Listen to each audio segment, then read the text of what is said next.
Hey, everybody, and welcome to Learning from Smart People. I am your host, Rob Oliver, and contrary to what the sign behind me says, this is indeed Learning from Smart People. My guest today is a friend of mine that I have literally known almost my entire life. She comes from an Italian heritage. She's just an amazing person in general, but her name is Kim Sterry, and she is the owner and chef and operator of Kimmy's Cucina, which we're going to get into because I think it's a fascinating idea and a fascinating concept, and I don't think that there's anybody that could do it quite like she would. Kim, welcome to the show. Oh, thanks so much, Rob. It's an honor to be on, and I'm excited to have this conversation. Yeah. Absolutely. So just let's start off. What is Kimmy's Cucina? Well, Kimmy's Cucina started out as a food blog, as a love for food, entertaining. Roger is just as much probably involved in it as I am. We love to entertain.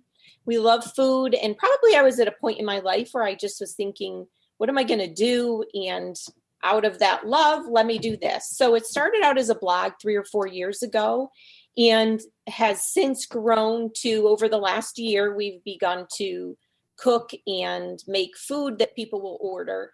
And we still make recipes. We still post. I still do a lot of that and like to keep up on it. But that's probably in a nutshell. Now, locally, people order and we once a month cook food and get it to them. And we have so many ideas. It's going in so many different directions. So we're excited. Cool. So let me just say that Roger is your husband, right? And Yes. now, is there a standard menu for Kimmy's Cucina so that it's the same thing every month, or does it vary by month, or how does that work? Every month we have our standard, I don't know how many items we're up to now that monthly we do lasagnas and meatballs, we do some sauces, and now we're venturing into raviolis, and generally we like to get some new something new every month. So if people have ordered from us, they're not having to see the same stuff. They always have something new that they can try, and we love to be different. We don't want your run of the mill. We do have run of the mill menu items, but we like to just you do different things. Yes. Okay, but and I understand a little bit about what you're saying that you don't want people to get burnt out on the same thing.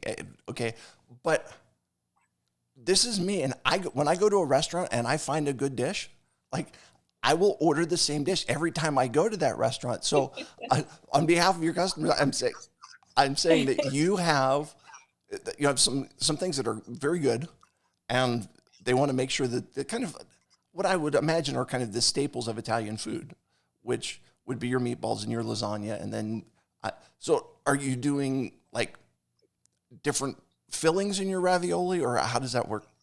Yes, and actually, a few years ago, we used to have a restaurant here in Ohio, and we had some Sweet Basil was the name of the restaurant, and we had some signature dishes from Sweet Basil that we've kind of carried over because over the years since we don't have that restaurant anymore, people have always said, "Oh, I miss your lasagna so much." So we had a Sweet Basil lasagna that's kind of spinach and sausage and Alfredo sauce, and our raviolis are pretty much the same. We have our traditional four cheese, but we put four different cheeses. We put some mascarpone in there, so it's a little different than your general plain, cheese ravioli.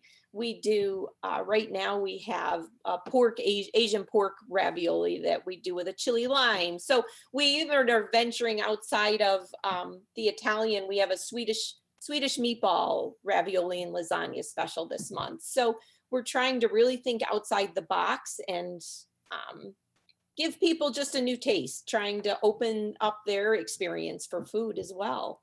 What was it that gave you the push that said, okay, I have people that are saying we miss sweet basil.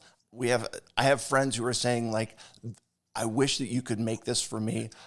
What was it that gave you the push that said, okay, this is going from a hobby, this is going from kind of a favor for friends into a business?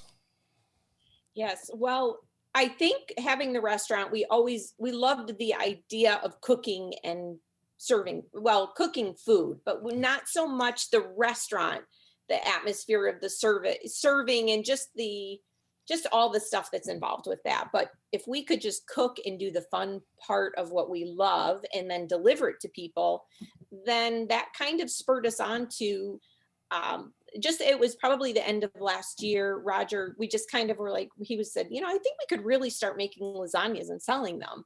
And so we found a shared kitchen that is, or in licensed facility that's in this town where we live that we can utilize. And we, that was kind of our, okay, this can work, because we right now do not have the space. So, um, we were excited to be able to do that, and that's kind of what spurred it on. And since then it's just, yeah, it's this snowball that's just growing bigger and bigger all the time.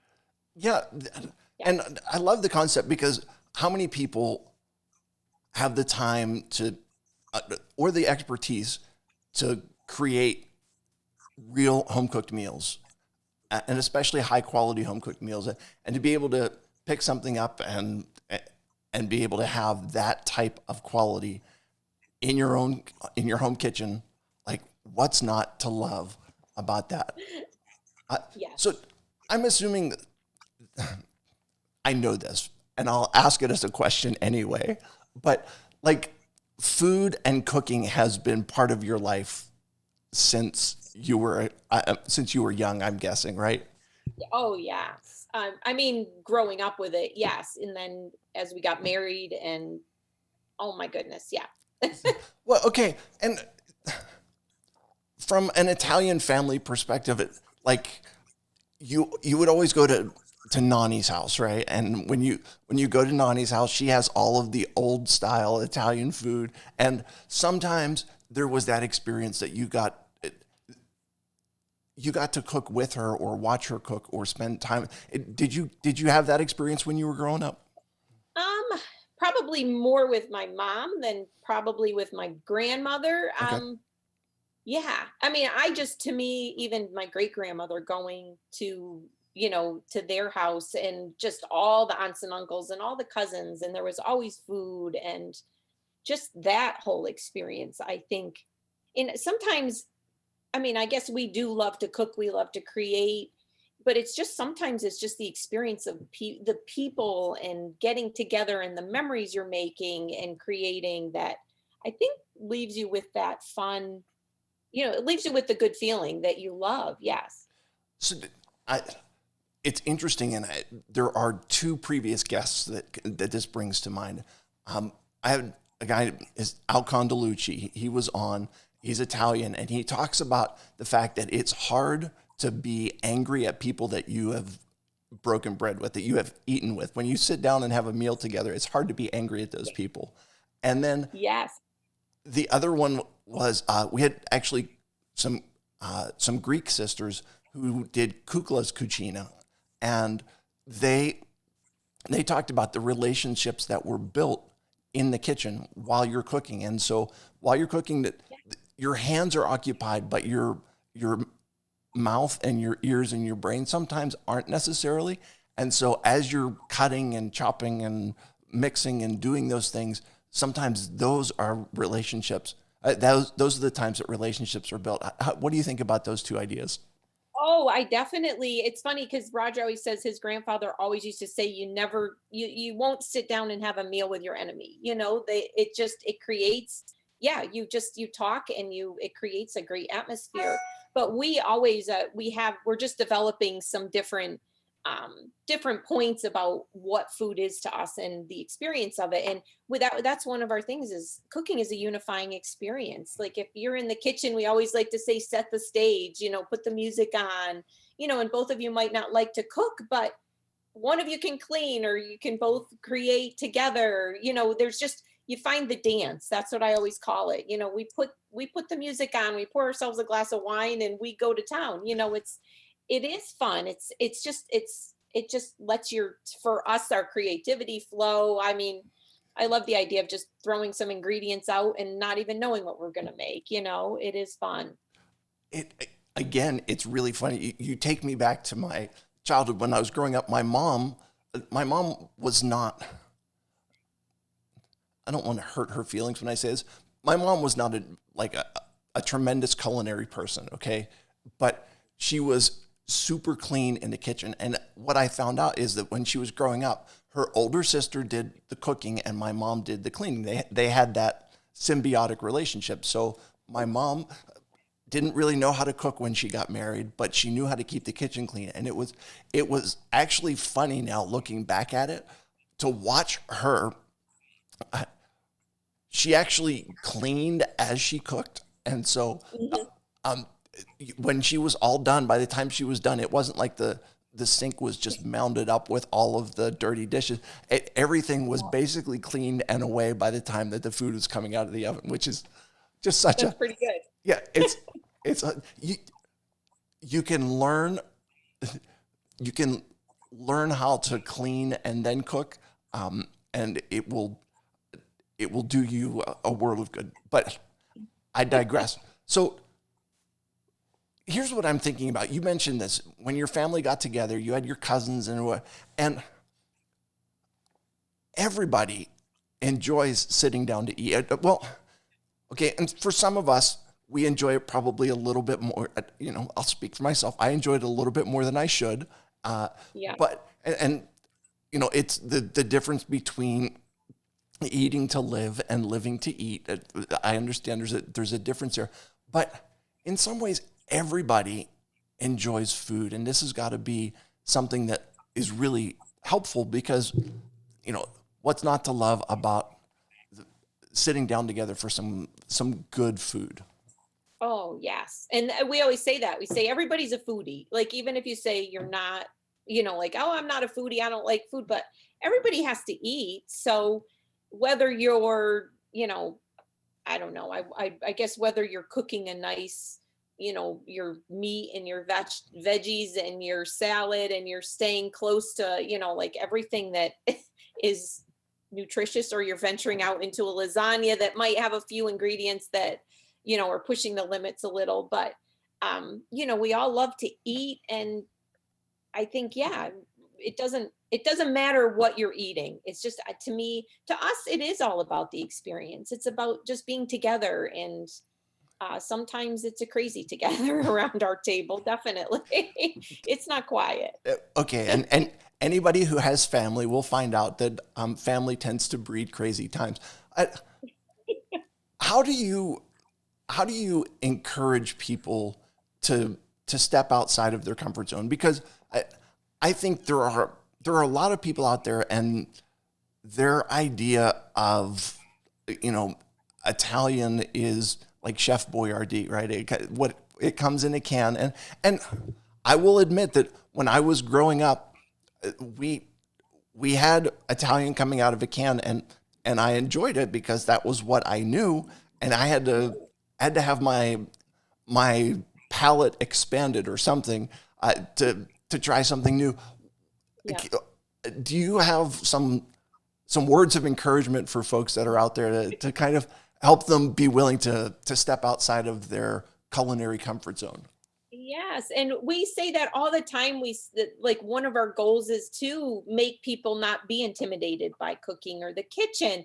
You can go in and enjoy a simplistic, easy meal. It doesn't have to be complicated. But even we make our own pasta and we have our pasta machines and we do some cooking classes. And I always, or even just some friends, I've always just said, come over and do it with me. I'll show you how easy it is. Because when you haven't done it or haven't ever, watched it being done, it is intimidating. I mean, I get that. So I always try to encourage people, come over or give me a call. I'd love to walk you through it. And, you know, throwing pasta together, it's water and flour and eggs. And, what you can create and do with it is amazing. And it's not, with our little hand crank pasta machine, So, and I mean, granted, fresh homemade pasta, it sounds so intimidating, but so I try to tell people, call me or come over. I'd love to teach you, you know? You take me back to my childhood because there was these two older Italian ladies at our church, and one of them, when I got they made homemade spaghetti and meatballs. That was what they did. That was their Mhm. specialty. And one of them, when we got married, gave us three things. Okay, she gave us the recipe for her meatballs. She gave us the recipe for her sauce, and she Mhm. gave us a pasta crank, like a hand, right? And Yeah. and my wife was like, "What is this?" And we will never ever use this. And I will tell you that in the last 3 years, my daughter Chloe and my son Josh, who are absolute foodies, uh, have discovered homemade pasta, and it's they were probably 16 when they started. So a 16-year-old kid can Good for make the them. pasta, and I mean, and they do everything with it. Like you said, it's not just the spaghetti. They're doing ravioli, and they're um, just the whole thing. And Yeah. if someone is going to start and say, "Look, I've been intimidated by cooking, but um, I'm inspired. Kim has inspired me to try an Italian dish. Is there a simple Italian dish that you would say this is probably something to start with, and uh, or what are your thoughts there? Well, I mean, it's funny. One of our classes that we did, it was just like three simple little sauces that you could do that were quick and easy. And I mean, you don't have to make your own pasta. You can, buy pasta from the store, and it's just sometimes it's just the experience. And a simple tomato sauce there is basically a can. You can do a can of tomatoes, some garlic, some oil, oil and garlic, and some seasonings, and I mean, people are amazed at how simple it is, but how much how good it tastes, how flavorful it is. And we do a yellow tomato. We have some yellow tomatoes canned, and we do just onions and olive oil, and it's just amazing the flavor you get out of it. So sometimes it's just finding the right products. I would imagine that once you make your own sauce, once you do your own thing, that it's got to be hard then to go back and say, to to just to say the flavor that comes out of a bottle, and I won't mention any brands by, you know, specifically, but the flavor that comes out of a bottle compared to the flavor that I'm able to get on my own, it just really doesn't compare. Because that's my kids won't let my wife um, use bottled sauce anymore, which is great. Um, Yeah. what's it? I'm just curious. What's it like? You talked about how you and Roger are working together, and I'm sure that there's others working in the kitchen. But how does the dance, as you say, how does that affect your relationship? Is that something that creates strife in your relationship, in which it's like, he's doing it one way and you're doing it another way, or how does that cooking affect your relationship? Oh, I mean, it could go from one day to the next. It could go on either end of the spectrum. So, I mean, some days we do the dance beautifully, and we are in the kitchen creating whatever we're making, and it's perfect. And then other days it's not so nice. Sometimes he has an idea of how something should be done, and I have another idea, and finding the balance is hard sometimes. I think the last time we had a cooking day, he told me not to help him anymore because I was messing up his flow. So I moved on to something else. That's fine. Yeah. So Although, yeah. I was going to say the other thing that I would imagine though is that there is there's the time that you spend together, which is, as a husband and wife, you're always looking to spend more better quality time together. But Definitely. there is also the fact that when you're all done, um, it you get to sit down and enjoy some food together, and Yes. you enjoy the fruits of your labor, so to speak, um, Oh, and definitely. and that's got to be a fun thing as well. It is. It is a fun thing. And I mean, it for us, it's a lot of our conversations just in daily life too. We're always talking about what are we going to make next? Or, we'll always come up with, who's got an idea for something. And we've come to the point now where we say, no matter how crazy it sounds when we say it, like for a food combination, we always say, let's try it. Why not? So for us, it definitely is a bonding. It's a great way for us to just be together and communicate. So Yeah. it is good. Where do you find inspiration for your dishes? Because sometimes those out of the box ideas, like where do those come from? Sometimes they just come to you, but I think a lot is, like we'll be watching, we watch cooking shows. We love a lot of the PBS cooking shows, or, we have our people that we love to watch. And, a lot of the things they do, it's like, wow, we can do that, but let's change it up a little bit and do this instead.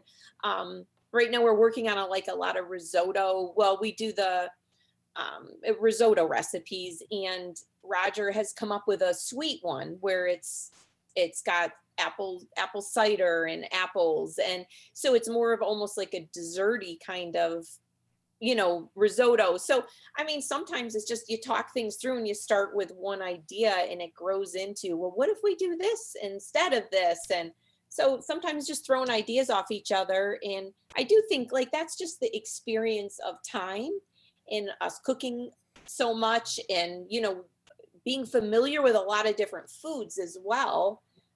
So you have the options of what things you can put together, and sometimes they sound crazy, but we do them anyway. Yeah, what? Okay, I've mentioned this on the show once before, but I'll say it again. My wife is an absolute genius because when our kids were little, instead of raising them on like SpongeBob SquarePants and all that stuff, Yeah. she actually would sit them and have them watch Food Network when they were little. Okay, Good for and so her.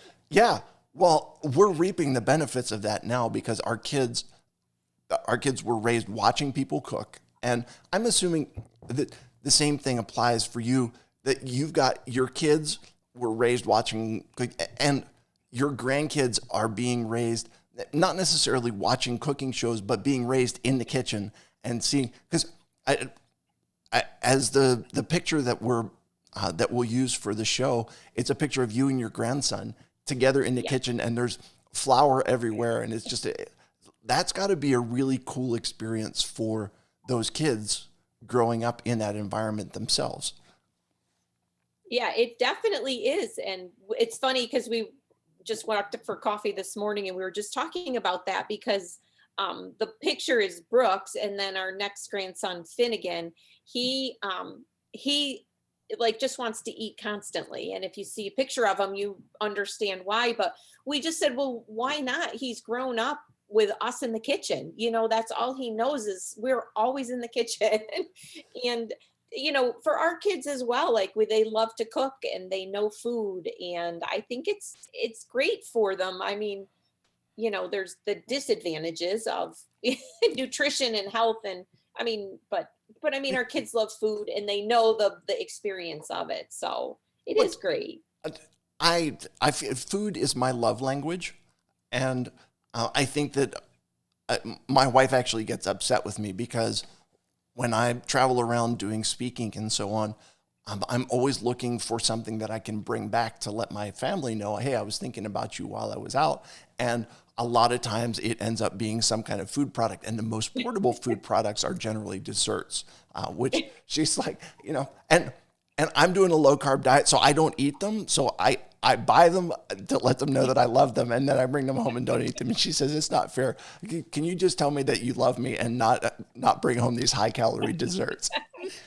So Oh, I know it's easy to do. And I know that's what we laugh because so many of when we go away on trips and things, it's all geared around food, and or for us now with Kimmy's Cucina, it's always, well, what new products can we find? Or, that's how we found our the person we get all our spices from up in New Hampshire.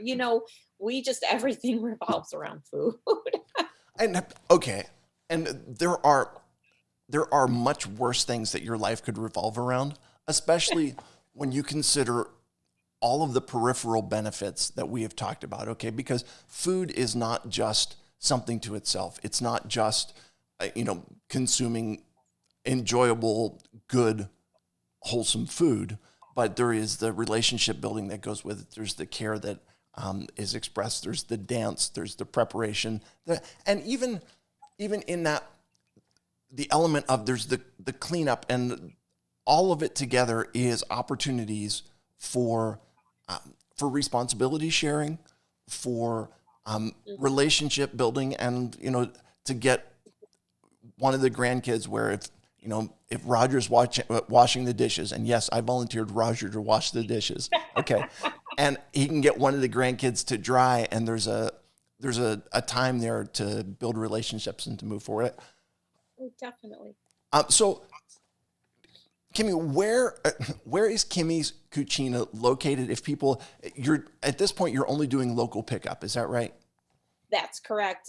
We do have a website, and we do carry some pasta machines and products that people can order and we can ship. We're actually just starting to talk about how can we ship our food, and we're going to try some test runs with some raviolis and see cost wise and just see what we can do. But right now we don't actually have a storefront. We are hoping in August we have a property that we're going to open an actual storefront, and we're going to start carrying our own olive oils and vinegars and different products that will again ship. But Okay. yeah, for right now. All right, so you're in Ohio. Whereabouts in Ohio are you? Just in case we've got some listeners in the area. Sure. We are in, Lexington, Mansfield area. So we're right in between Columbus and Cleveland, Okay. and pretty much smack dab in the middle. So we've talked about the Columbus market or the Cleveland market. We can easily cook and bring it to people in those. We just haven't figured out how to open that market up yet. But if anybody wanted it, we would definitely make it work. Fantastic. Well, and I will put a link to Kimmy's Cucina down in there. And you mentioned a couple things about that. Number one, there's the order form for the food itself, and then you've got some some different tools and things that can be shipped. But there's also I think you mentioned this earlier. There's recipes on the website. Is that right? That is correct. Yes. And actually tonight, I think it's tonight we're just revamping our website to make it hopefully a little friendlier. But we have tons of recipes, because for the last 3 or 4 years, although it has slowed down a little bit, there's a lot of just even recipes and just fun life kind of things that I've put up over the years. Cool. And it's a window to your soul in some ways, which Yeah. I love it. Kim, this has been fantastic. I have really enjoyed this conversation. Thank you so much. It is time for 3 questions to establish your humanity. Are you ready for these, my friend? Okay, I am ready. Okay. What was your first job? My first job was at Burger King when I was going through school. So yeah. So let me just say that you've come a long way, baby, right? Yeah, definitely. So very cool. What is one thing you will never do again? Something I would never do again. It's funny because we always say you should never say never. It's hard to, yeah, I'm like, oh, that's a tough one because, yeah, there's probably, I don't want to ever say I'll never do something. Oh, there you go. Well, okay. So the answer is I will never say that I will never do something again. Because, so I would imagine that even in the food realm, that when you get something and like you made this and it was like, yeah, that didn't turn out so well, but there's the tweak part of it that says, you know what? I bet we could improve this if we added more of this, less of that, or took this ingredient out. Is that accurate? Oh yeah, definitely. I mean, it's always a work in progress. And we always say that. We say there have been plenty of failures that we would say, well, I'm not going to make that again, but we can do it this way. Yeah, definitely. Makes perfect sense. All right, last question for you. Pizza. Is it really Italian or is it American and we just say it's Italian? Well, I would say that there's some pizza that is definitely Italian. I'm not quite sure about the ham and pineapple, but which our son-in-law loves, and we joke all the time about that. But we love our pizza, and I do think it's a good mix. Okay. In some ways, I feel like, yeah, it has Italian roots somewhere, but the classic New York style pizza is, it's a kind of a cousin to the what I would consider to be authentic Italian style pizza, if that makes any sense. Oh, it does. I mean, we love our margarita pizza, just the simple sauce with a little fresh mozzarella and basil. I mean, nothing like it. The Wonderful. kids just got Raja a pizza oven so we've been enjoying that. There's a sign of love, right? So wonderful. Hey, Kim Sterry, thank you so much for being on the show today. This has been a great conversation. I've really enjoyed it. And best of luck. And for anybody that is in that Mansfield area, definitely get yourself a lasagna and some meatballs and start there and build up from it. Anybody who's not in the area, check out the website. Maybe you can benefit from a couple of the recipes that are on there. Oh, thank you so much. I so appreciate the opportunity. It was great to connect with you. You bet. All right. To all my listeners, thank you for being here. And we have definitely learned from a smart person today. I will remind you, as always, that when you stop learning, you stop living. Have a great day, everybody.